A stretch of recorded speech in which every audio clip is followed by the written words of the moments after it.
யோசேப்பு குழிக்குள்ளியும் சிறையிலையும் 13 வருஷம் காத்திருந்தாரு. அப்ரஹாமோ சாராளோ தங்களுக்கு ஒரு குழந்தைக்காக 25 வருஷம் காத்திருந்தாங்க. இஸ்ரேல் மக்கள் வனாந்திரத்துல 40 வருஷம் அலைஞ்சாங்க. மிகப்பெரிய ஆசீர்வாதத்தை வாங்கறதுக்கு முன்னாடி அவங்க எல்லாரும் ஒரு நீண்ட அமைதியும் இருட்டையும் சந்திக்க வேண்டியிருந்தது.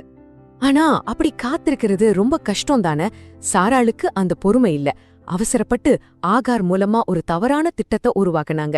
இதையே கேடி கோப்லின் அப்படிங்கிறவங்க தங்களோட கிச்சனை பொறுமை இல்லாம இடிச்சு போட்டு குடும்பத்துல தேவையில்லாத பதட்டத்தை உருவாக்குன ஒரு நவீன கால கதையோட ஒப்பிடுறாங்க.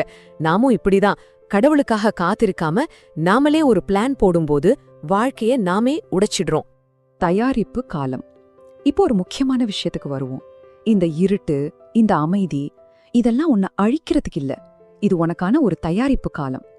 கடவுள் அமைதியா இருக்கார்னா அவர் வேலை செய்யலன்னு அர்த்தம் இல்ல. அவர் உன்னை ஒரு பெரிய விஷயத்துக்காக தயார் பண்ணிக்கிட்டு இருக்காரு. இந்த குழிக்குள்ள இருக்கிறதுக்கான காரணம் என்னன்னு தெரியுமா? யோசேப்பு சிறையில இருந்தப்போ கடவுள் அவரை எதிர்காலத்துக்காக தகுதிப்படுத்தினார். நாமும் முழுமையா உடையணும், நம்ம திறமையால நாமே காப்பாத்திக்க முடியாதுங்கிறத உணரணும், முழுமையா கடவுளோட பலத்தை மட்டுமே நம்பணும் அப்படிங்கிறதுக்காக தான் இந்த காத்திருப்பு காலம்.